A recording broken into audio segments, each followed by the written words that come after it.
नमस्ते बच्चों। आज मैं बीए ऑनर्स द्वितीय वर्ष के लिए अभिज्ञान शाकुंतलम का प्रथम अंक, जो पिछले कई वीडियो में हम लोग पढ़े हैं, उसका अवशिष्ट भाग जो है राज्ञः सखीभिः सह संवादः, अर्थात राजा का आश्रम में प्रवेश होता है और फिर शकुंतला की सखियों के साथ राजा का संवाद होता है। तो उस प्रसंग को हम लेकर के आज पढ़ेंगे। मैं doctor Satyendra Pandey, assistant professor, Sanskrit विभाग, जगजीवन कॉलेज, वीर कुंवर सिंह विश्वविद्यालय।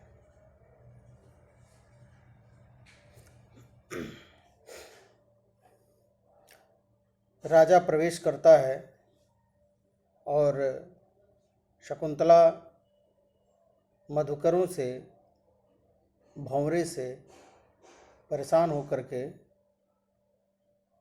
अपनी सखियों को बुलाती है और सखियां कहती हैं कि हमें क्यों बुला रही हो, तपोवन की रक्षा करना राजा का दायित्व है, इसलिए तुम राजा दुष्यंत को बुलाओ।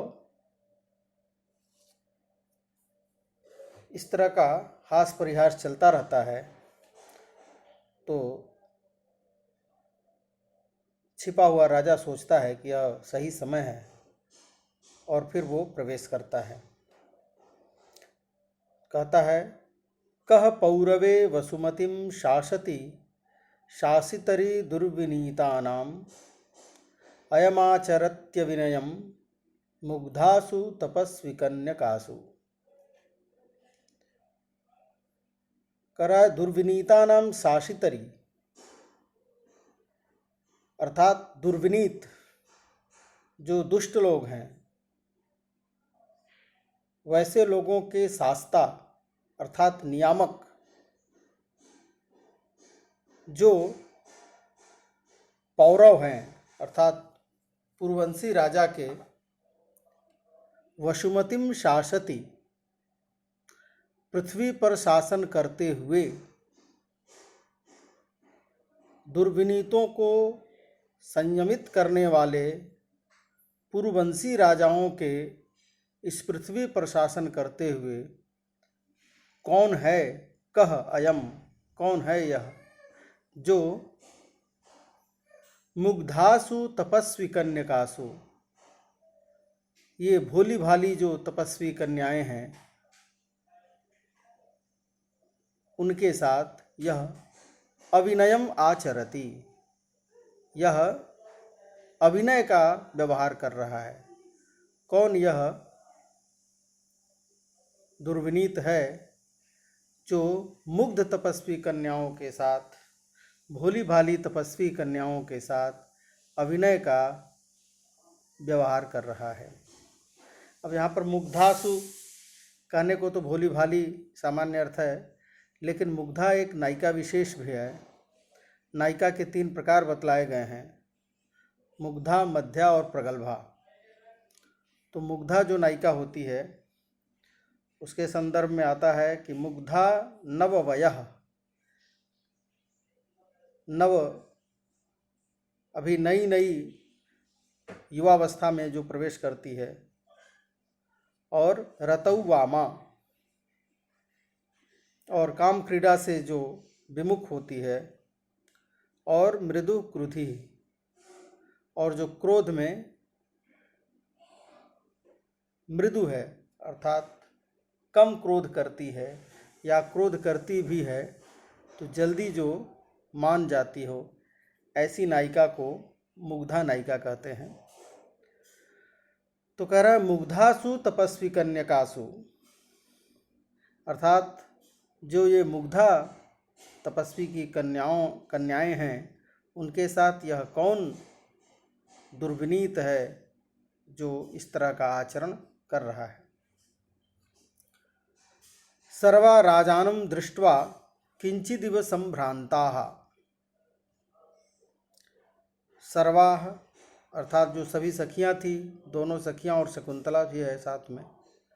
राजानम दृष्टवा राजा को देखकर किंचिदिव संभ्रांता किंचित संभ्रांता इव कुछ घबराई हुई सी हो गई। संभ्रांत कहते हैं शंका त्रासौ च संभ्रमः। शंका और त्रास, किसी चीज़ की आशंका भी हो और भय भी हो तो वैसी स्थिति संभ्रम कहलाती है। तो संभ्रांत होकर के अर्थात घबरा करके वे सभी राजा को देखकर थोड़ी घबरा सी जाती हैं।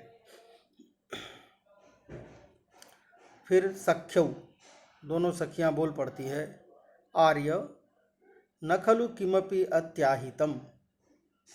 हे श्रेष्ठ, न खलु किमपि अत्याहितम, कोई बड़ा संकट नहीं आया है। अत्याहितम अर्थात अति अहितम, अत्याहितम अति आहितम, तो कोई बहुत बड़ा संकट नहीं है। इयम नौ प्रिय सखी, इयम प्रिय सखी, यह जो हमारी प्रिय सखी है, दुष्ट मधुकरेण अभिभूयमाना कातरीभूता, दुष्ट मधुकर के द्वारा, भंवरे के द्वारा अभिभूयमाना परेशान होती हुई, कातरीभूता अर्थात डर गई है। यह दुष्ट मधुकर से परेशान होती हुई डरी हुई है। इति शकुंतलाम दर्शयति, और वो शकुंतला को दिखाती है। तो राजा कहता है शकुंतला अभिमुखो भूत्वा, शकुंतला की तरफ होकर के या शकुंतला से कहता है, अपि तपो वर्धते, आपकी तपस्या ठीक से चल तो रही है।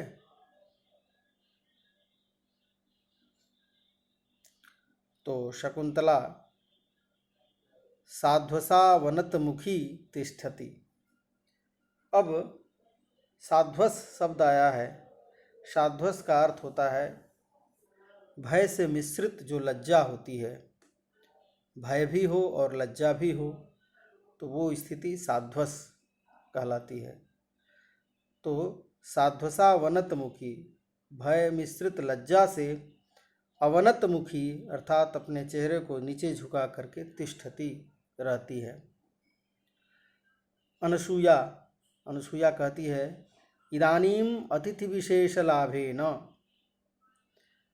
कहते हैं तपस्या तो ठीक ठाक चल रहा है, लेकिन इस समय विशेष अतिथि का आगमन हो गया है, इसलिए हमारी तपस्या और बढ़ गई है। अर्थात हमें अब अतिथि सत्कार करना चाहिए। अर्थात हमारा जो दैनिक दिनचर्या है उसमें थोड़ी सी अतिथि सत्कार का ये विशेष अवसर आ गया है, इसलिए उसे अब हमारा काम बढ़ गया है। इदानीम अतिथि विशेष लाभेन तपः वर्धते। तो फिर शकुंतला को संबोधित करती हुई कहती है हला शकुंतले। हला शब्द सखी के लिए संबोधन के लिए आता है। हे शकुंतले, गच्छोटजम फलमिश्रमर्घ्यम उपहर। उटजम गच्छ, उटज कहते हैं कुटी को, कुटी में चली जाओ और फल से मिश्रित अर्घ्य, अर्घ्य होता है जिसमें जल हो और पुष्प होता है और चंदन इत्यादि होता है, और फल से मिश्रित अर्थात फल भी साथ में लेकर के आ जाओ। और इदम पादोदकम भविष्यति, और हम लोगों ने जो घड़ा का जो जल ले रखा है, इससे पादोदक का काम यह कर देगा, पैर धोने का काम यह जल कर देगा। इति घटम दर्शयति, इस तरह से वो घड़े को दिखाती है। राजा कहता है भवतीनां सुनृतयैव गिरा कृतम आतिथ्यम, अर्थात आप लोगों की वाणी ही आतिथ्य कर दी। इतनी अच्छी वाणी है आप लोगों की। वाणी की विशेषता बतला रहे हैं। सुनृतया गिरा। अब सुनृता क्या कहते हैं? नृत्य, नृत्य नाचने अर्थ में है। सुनृता अर्थात ऐसी वाणी जो झूमने पर मजबूर कर दे। इतनी सुंदर वाणी जिसको सुनने के बाद मन मस्तिष्क एकदम आनंद से झूम जाए, वैसी वाणी को कहेंगे सुनृता। तो सुनृतया गिरा अर्थात मन को प्रसन्न करने वाली जो वाणी आप लोगों ने बोली है, उसी से मेरा आतिथ्य हो गया। ये सब लाने की क्या ज़रूरत है? तो प्रियंवदा कहती है, तेन ही अस्याम तावत प्रच्छाय शीतलायाम। अस्याम अस्याम 2 बार टाइप हो गया है। तेन ह्यस्याम तावत प्रच्छाय शीतलायाम सप्तपर्ण वेदिकायां मुहूर्तमुपविश्य परिश्रम विनोदम करोत्वार्यः। ठीक है, तो अस्याम प्रच्छाय शीतलायाम, इस घनी और शीतल जो सप्तपर्ण एक वृक्ष विशेष है, तो सप्तपर्ण की जो वेदी बनी हुई है, वृक्ष की के नीचे जो वेदी बनी हुई है, उसके ऊपर मुहूर्तम उपविश्य, कुछ देर तक आप बैठ करके परिश्रम विनोदम करोतु, अर्थात परिश्रम को दूर करिए, परिश्रम को थोड़ा सा थकान को दूर कर लीजिए। करोतु आर्य। राजा कहता है, नूनम यूयमप्यनेन कर्मणा परिश्रांताः। यूयमपि, निश्चित रूप से आप लोग भी इस कर्म से, ये जल सेचन रूपी जो कर्म है, उस कर्म से आप लोग भी काफ़ी थक गई होंगी। तो अनुसूया कहती है, हला शकुंतले, हे सखी शकुंतला, उचितम नः पर्युपासनम अतिथिनाम। नः अर्थात अस्माकं, पर्युपासनम, पर्युपासनम कहते हैं परि उपासनम, समीप में बैठना। उपासनम का अर्थ है समीप में बैठना। हम सबका अतिथि नाम, इन अतिथि के समीप में बैठना, पास में बैठना उचित होगा।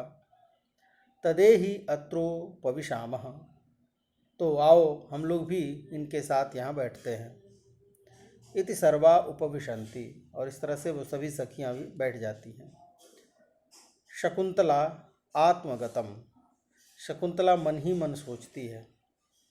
अब देखिए यहाँ आत्मगतम शब्द आया, तो ये एक नाटक का, संवाद का एक संवाद की शैली है, जिसमें पात्र जो संवाद बोलते हैं उसका 3 तरह का विभाजन किया गया है।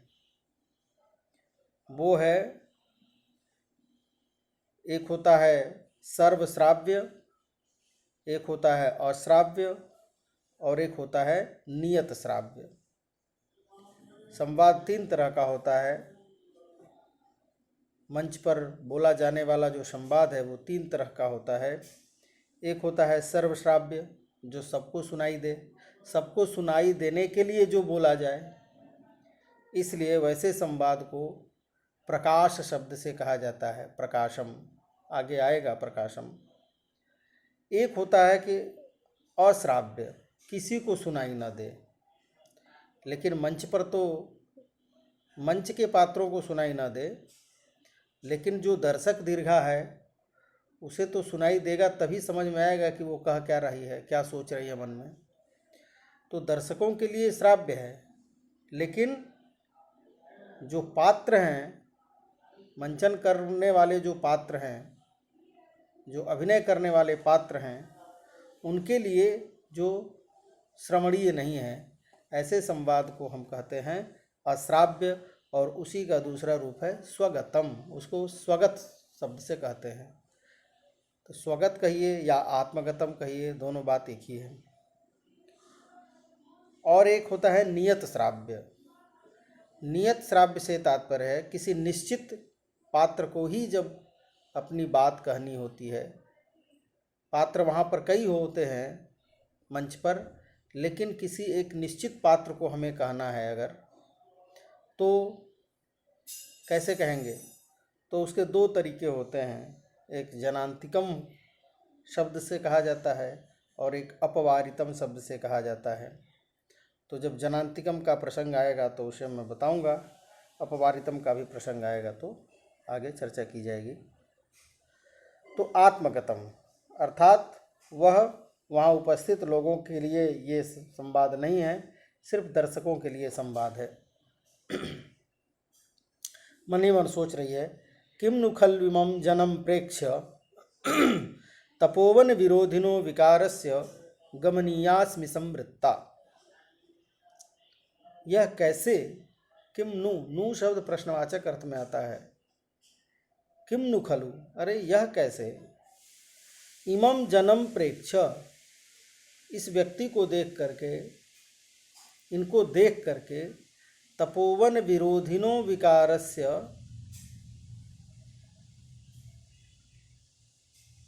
गमनीया अस्मि संवृत्ता। अर्थात तपोवन से विरोधी जो विकार है, मनोविकार, मन में तपोवन से संबंधित, तपोवन का जो विरोधी विकार है, जो विकार तपोवन के लिए उचित नहीं है, वैसा विकार को मैं प्राप्त हो रही हूँ, मुझे वैसे विकार महसूस कर रही हूँ। विकारस्य गमनीयास्मि संवृत्ता।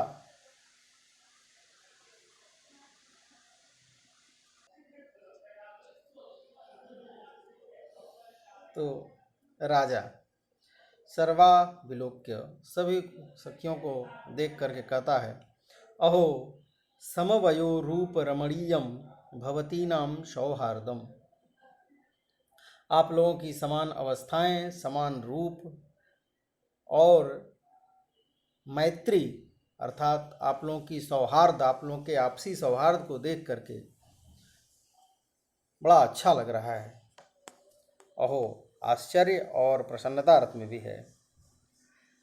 समवयो रूप रमणीयम भवतीनाम सौहार्दम, बड़ा रमणीय है यह आप लोगों की अवस्था, आप लोगों का रूप और आप लोगों की मित्रता बड़ी ही सुंदर है। तो प्रियंवदा कहती है जनांतिकम। अब यहाँ जनांतिकम से तात्पर्य है वही नियत श्राव्य, किसी निश्चित पात्र को सुनाने के लिए जब संवाद कहा जाए तब वो नियत श्राव्य के अंतर्गत आता है।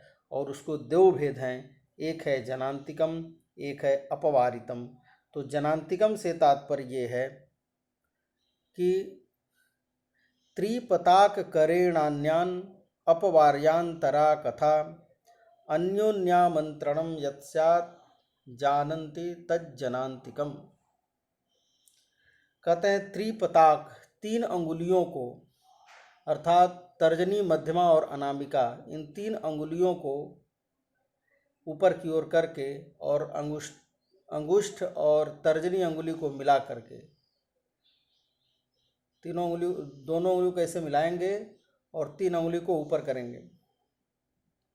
तो जब इस तरह की आकृति बनाते हुए और जिसको न सुनाना हो उसके तरफ ये तीन अंगुली दिखाते हुए और जिसको सुनाना है उसके तरफ मुख करके और जब बात कही जाएगी तो ये जनांतिकम कहलाता है।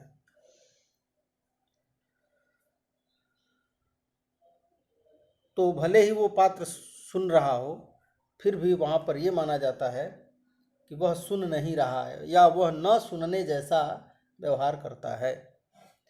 और जो दर्शक हैं उनको ये बातें सुनाई देती हैं जो नियत श्राव्य है, जिससे कहना है वो सुनता है, उसके अनुसार अपनी प्रतिक्रिया देता है। तो जनांतिकम करके प्रियंवदा कहती है अनसूया से, अनसूये कोनु खलु एष चतुर्गंभीराकृतिर मधुरम प्रियमालपन प्रभाववान इव लक्ष्यते। नु प्रश्नवाचक है, कौन खलु, यह कौन है जी, जो कैसा है, तो चतुर्गंभीराकृति। चतुर शब्द यहाँ सुंदर अर्थ में है, सुंदर और गंभीर आकृति वाला, मधुरम प्रियम आलपन, जो मधुर और प्रिय बोलते हुए प्रभाववान की तरह दिखाई पड़ता है। ऐसा लग रहा है जैसे कोई बहुत प्रभावशाली व्यक्ति है।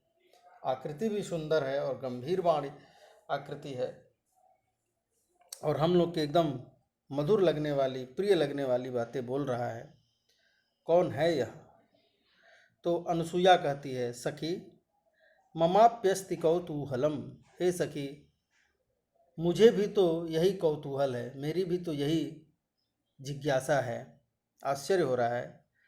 पृच्छामि तावदेनम, तो इसी से पूछ लेते हैं। पृच्छ धातु के योग में एनम में द्वितीय विभक्ति है।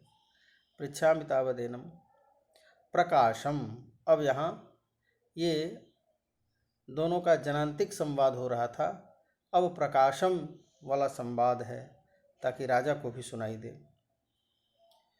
तो आर्यस्य मधुरालाप जनितो विश्रम्भो माम मंत्रयते। आर्यस्य अर्थात आप श्रेष्ठ जन आपका, मधुरालाप जनितः विश्रम्भः, मधुर बातें बोलने से उपजा जो विश्वास है, उससे माम मंत्रयते, मैं आपसे कुछ पूछने के लिए तत्पर हो रही हूँ, कुछ पूछना चाहती हूँ। तो और फिर वो 3 प्रश्न करती है। कथम आर्येण राजर्षिवंशोऽलङ्क्रियते, आर्येण कतमः राजर्षिवंशः अलङ्क्रियते, आप किस राजर्षि वंश को अलंकृत करते हैं, अर्थात आप किस राजवंश से हैं, आपका कौन सा राजवंश के आप राजा हैं या पुत्र हैं, कौन हैं आप, वंश पूछा जा रहा है, आप किस वंश से हैं। दूसरा प्रश्न है, कतमो वा विरह पर युत्सुक जनः कृतो देशः, आप किस देश को विरह से व्याकुल करके, विरह से व्याकुल वहाँ के जनता को करके आप आए हैं, ऐसा कौन देश है जिस देश की जनता को आपने विरह से व्याकुल करके यहाँ पर आए हैं। तात्पर्य है कि आप किस देश से आए हैं, आपका देश क्या है, किस देश से, किस जगह से आए। तो वंश पूछा और फिर देश पूछा, राज्य पूछा। फिर कहती है, प्रयोजन पूछ रही है, किम निमित्तं वा सुकुमार तरोपि तपोवन गमन परिश्रमस्य आत्मा पदम उपनीतः, और किम निमित्तम, किस लिए, क्या प्रयोजन है, जो सुकुमार तरह अपि, अत्यंत सुकुमार सुकोमल होते हुए भी, इस शरीर को, आत्मा पद यहाँ शरीर का वाचक है, इस शरीर को भी तपोवन गमन परिश्रमस्य पदम उपनीतः, तपोवन में होने वाले जो परिश्रम है, जो थकान है, जो परेशानियां हैं, जो दिक्कत है, उस परेशानियों के पदम योग्य बनाया है आपने। क्या प्रयोजन है जो इस सुंदर शरीर को, अत्यंत कोमल शरीर को आपने तपोवन में, तपोवन जनित जो श्रम है उस श्रम के योग्य बनाया है। तो शकुंतला आत्मगतम, वही बात है, सिर्फ अपने ही मन में सोचती है। यह अश्राव्य है और जो पात्र हैं उनके लिए कहती है, हृदय माँ उत्ताम्य एषा त्वया चिंतितान्यनसूया मंत्रयते। हे हृदय, अपने हृदय को संबोधित करते हुए कहती है, हे हृदय, ज़्यादा उतावला मत बन। ऐसा त्वया चिंतितानि, ये जो अनसूया है, ये तुम्हारी जो मन में चिंता उठ रही है, जो तुम जानना चाहते हो,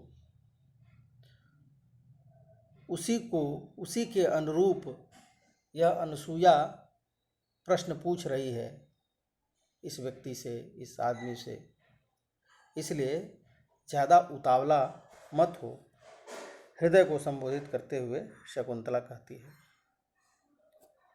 तो राजा आत्मगतम, राजा फिर अश्राव्य संवाद कहता है अपने से, कथम इदानीम आत्मानं निवेदयामि, कथम वा आत्मापहारम करोमि। अब कहता है, कथम इदानीम आत्मानं निवेदयामि, मैं अपने आप को कैसे निवेदित करूं, अर्थात अपने आप को कैसे इनके सामने कैसे प्रकट होऊं, अपना परिचय कैसे दूं। कथम वा आत्मापहारम करोमि, अथवा मैं अपने आप को कैसे इनसे छुपाऊं, क्योंकि अपने आप को छुपाना और सही जवाब न देना, सही परिचय न देना, यह एक तरह का दोष माना जाता है, पाप लगता है।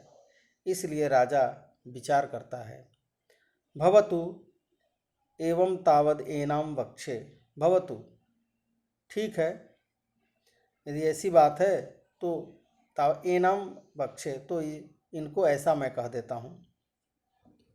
और फिर वो प्रकाशम, सबके लिए श्राव्य यह संवाद है, कहता है भवती। अब भवती यहाँ पर संबोधन है, श्रीमती कह लीजिए या सुश्री, शादी नहीं हुई है तो सुश्री। यह पौरवेण राज्ञा धर्माधिकारे नियुक्तः, पूर्ववंशी राजा के द्वारा धर्माधिकार में, अर्थात धर्माधिकारी के पद पर मुझे नियुक्त किया गया है। पौरवेण राज्ञा, पौरव राजवंशी, पूर्व राजवंशियों के द्वारा, पूर्व राजा के द्वारा, पौरव राजा के द्वारा, पूर्व कुल में उत्पन्न राजा के द्वारा मुझे धर्माधिकारी के पद पर नियुक्त किया गया है।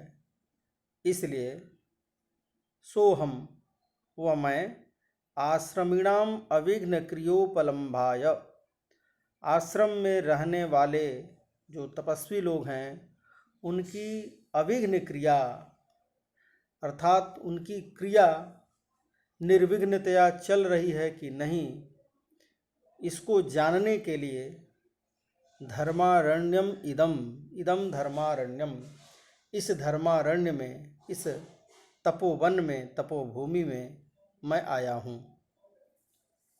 अब यहाँ पर राजा ने उस मिथ्या परिचय रूपी जो पाप लगता, उसको उसने द्व्यर्थक वाक्य के माध्यम से बचाया है। पौरवेण राज्ञा, पूर्ववंशी राजा के द्वारा, धर्माधिकारी पद जो है वो राजा का ही होता है, राजा का ही कर्तव्य है धर्म अधर्म का ज्ञान रखना। तो एक तरह से उसने अपना सही परिचय दिया कि मैं पूर्ववंशी राजाओं के द्वारा नियुक्त धर्माधिकारी अर्थात राजा हूँ। सोहम आश्रमीणाम अविघ्न क्रियोपलम्भाय, आश्रमियों के, आश्रम में रहने वाले जो तपस्वी लोग हैं उनकी क्रिया निर्विघ्न चल रही है कि नहीं, इसको देखने के लिए इस वन प्रांत में आया हूँ। तो ये थोड़ा मिथ्या कथन है, तो इस मिथ्या कथन का जो परिहार है उसको कई टीकाकार ये कहते हैं कि स्त्रियों के साथ कुछ झूठ बोलने का अगर वो है तो वो बहुत ज़्यादा दिक्कत नहीं है। उस समय थोड़ी छूट दी गई है विवाह के प्रसंग में, स्त्रियों के साथ वार्तालाप के प्रसंग में,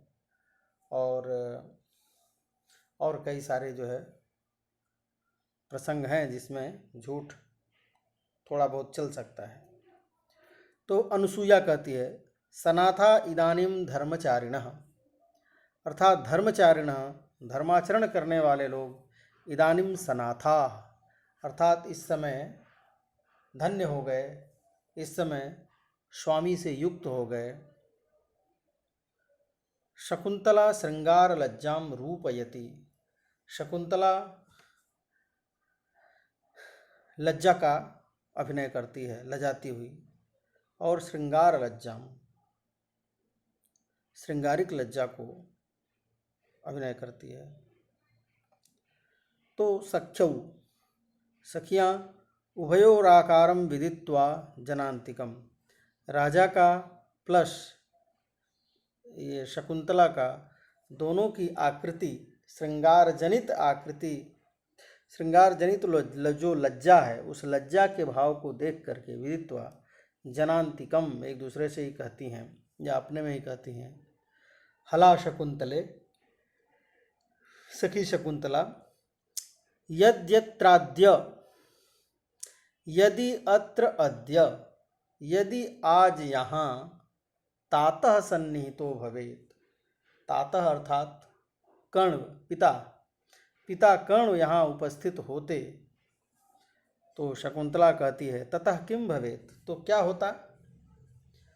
तो सख्यौ कहती हैं इमं अतिथि विशेषम, यह जो विशेष अतिथि आए हैं धर्माधिकारी, वो जीवित सर्वस्वे नापि कृतार्थम करिष्यति, तो इन अतिथि विशेष को अपने प्राणों से भी प्रिय जो वस्तु होती उसको समर्पित करके इनका आदर करते।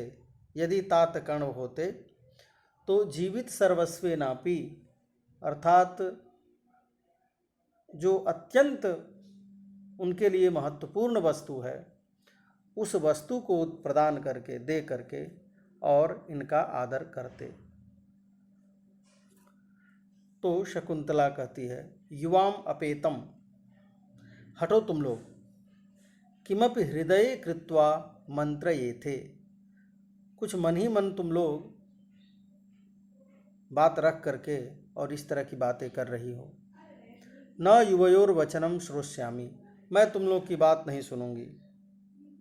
तो राजा कहता है वयमपि तावद् भवत्योः सखीगतम किंचित पृच्छामः, मैं भी आप दोनों की सखी से संबंधित कुछ पूछना चाहता हूँ।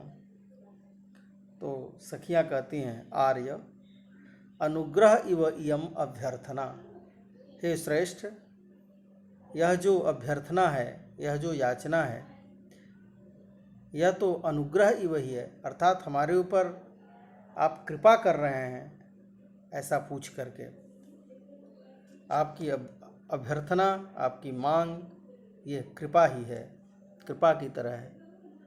तो राजा कहता है भगवान कर्ण्वः शाश्वते ब्रह्मणि स्थित इति प्रकाशः, भगवान कर्ण तो शाश्वत अर्थात निरंतर ब्रह्मणि अर्थात ब्रह्मचर्य अवस्था में स्थित रहते हैं, अर्थात हमेशा आजीवन ब्रह्मचारी हैं ऐसा सुना जाता है।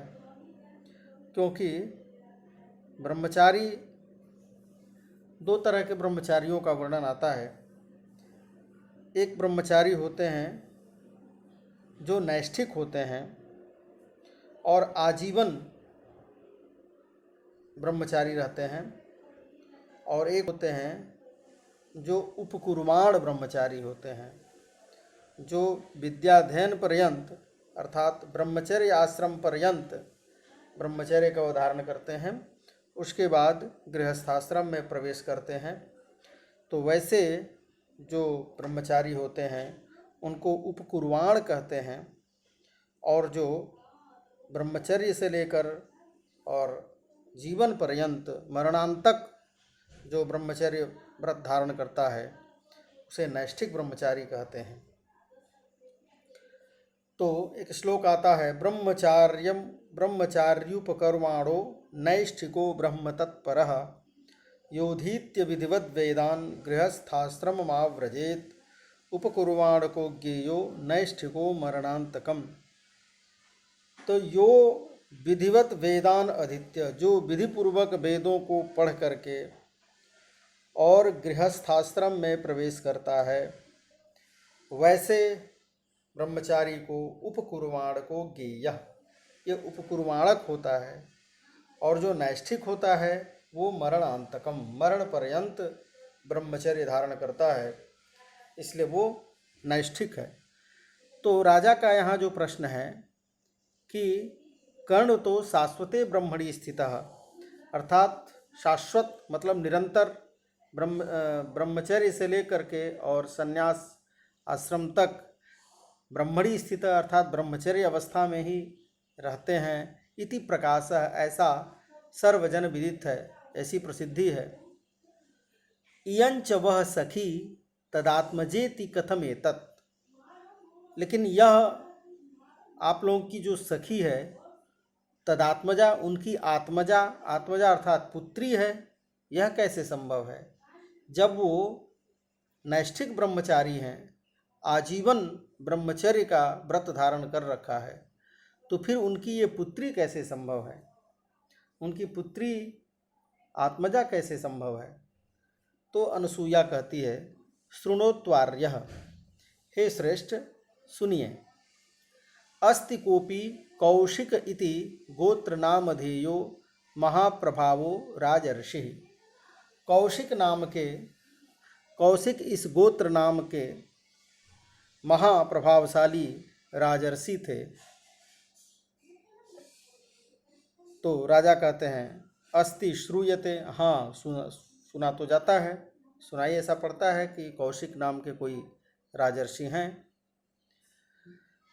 तो अनुसूया कहती है, तम आवयोः प्रिय सख्याः प्रभवम अवगच्छ। आवयोः प्रिय सख्याः प्रभवम तम एव अवगच्छ। तो हमारी जो प्रिय सखी शकुंतला है उसका जो प्रभव है, प्रभव अर्थात पिता, आप उन्हीं को समझिए। वही तम एव आवयोः प्रिय सख्याः प्रभवम, हम दोनों हमारी जो सखी है शकुंतला, उसके पिता वही हैं। उज्झितायाः शरीर संवर्धनादिभिस्तातकर्णो अस्याः पिता। उज्झिता, उज्झिता कहते हैं परित्यक्ता, परित्यक्त होने की वजह से उनके द्वारा अर्थात कौशिक के द्वारा परित्यक्त होने की वजह से शरीर संवर्धनादिभि, शरीर का पालन पोषण करने के कारण तातकण्वः, तातकण्व पिता कण्व इसके पिता हैं, क्योंकि जो पालन पोषण करता है वह भी पिता तुल्य होता है, इसलिए तातकण्व इसका पालन पोषण करने के कारण पिता हैं। मुख्य पिता जो जन्म देने वाले जो पिता हैं वो तो कौशिक हैं, विश्वामित्र हैं। तो राजा कहते हैं, उज्झित शब्देन जनितम में कुतूहलम। ये उज्झित शब्द से अर्थात यह परित्यक्ता है, इससे मेरे मन में कुतूहल उत्पन्न हो रहा है, कुछ जानने की इच्छा हो रही है। तदा मूलात् श्रोतुम इच्छामः, इसलिए मैं आरंभ से सुनना चाहता हूँ कि कैसे ये परित्यक्त हुई। तो अनसूया कहती है, शृणोतु आर्यः, सुनिए श्रेष्ठ, गौतमी तीरे पुरा किल तस्य राजर्षे रुग्रे तपसि वर्तमानस्य किमपि जातशंकैर्देवैर्मेनका नाम अप्सरा प्रेषिता नियम विघ्नकारिणी। पुरा अर्थात प्राचीन काल में, गौतमी तीरे, गौतमी नदी के तट पर, तस्य राजर्षे है उग्रे तपसि वर्तमानस्य, उस राजर्षि अर्थात कौशिक मुनि के उग्र तप में, उग्र तपस्या करने पर, किमपि जात संकैहि देवैहि, किसी देवता को आशंका हो गई कि यह तो मेरा पद ले लेगा, इस तरह की आशंका खासकर इंद्र को हुआ करती है। कोई भी ऋषि जब थोड़ी तपस्या ज़्यादा करने लगता है तो इंद्र परेशान हो जाते हैं कि हमारा पद ये छीन लेगा। इसीलिए उसी की तरफ संकेत है कि जात संकई ही देवई ही, अर्थात आशंका उत्पन्न हो गया उस देवता को, और इसलिए उसने क्या किया, मेनका नाम अप्सरा प्रेषिता नियम विघ्न कारिणी, जो उनके तपस्या रूपी जो नियम था उसको, उसमें विघ्न पैदा करने वाली मेनका नाम की अप्सरा को भेजा उस देवता ने, उस इंद्र ने। तो राजा कहते हैं अस्त्येतदन्य समाधिभिरुत्वम देवानाम, ये तो सही बात है, अस्त्येतत्, यह सही है कि देवता लोग अन्य समाधिभिरुत्वम, दूसरे की समाधि से डरने वाले लोग हैं, दूसरे की समाधि से, दूसरे की तपस्या से इन्हें सहज डर पैदा हो जाता है देवताओं को। तो अनसुया कहती है ततो वसंतोदार समये, अर्थात वसंत ऋतु का काल आने पर,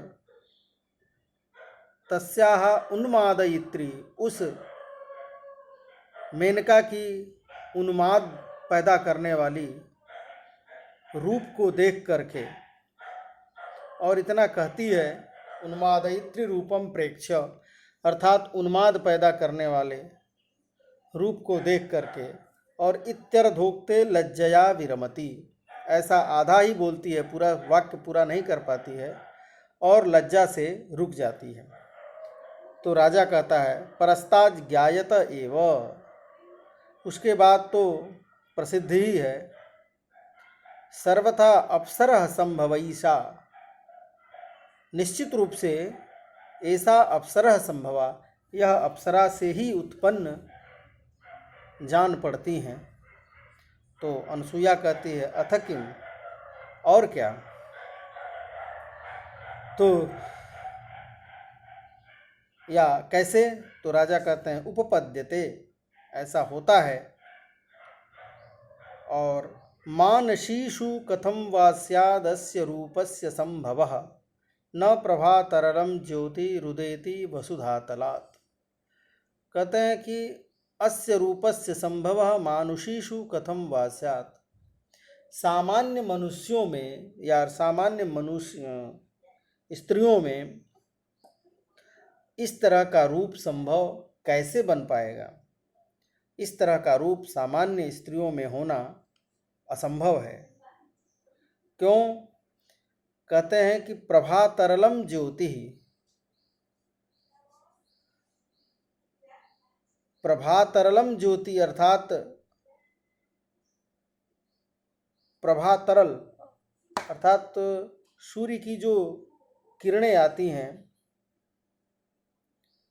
वो वसुधा तलात कथम उदेती, वो पृथ्वी से कैसे निकल सकती है, वो तो जब भी आएगी ऊपर से ही आएगी। तो प्रभातरलम ज्योति अर्थात सूर्य की जो ज्योति है या चंद्रमा की जो ज्योति है वह तो ऊपर से ही आएगी। वसुधा तलात कथम उदेती, पृथ्वी के तल से कैसे ऊपर की ओर आए, ऊपर से नीचे की ओर आ सकती है इस तरह की ज्योति, नीचे से ऊपर की तरह वैसी ज्योति का जाना संभव नहीं है। तो शकुंतला अधोमुखी तिष्ठति, शकुंतला फिर सिर झुका करके, मुख नीचे मुँह कर करके और रहती है। फिर आगे हम लोग अगले वीडियो में पढ़ेंगे। नमस्कार।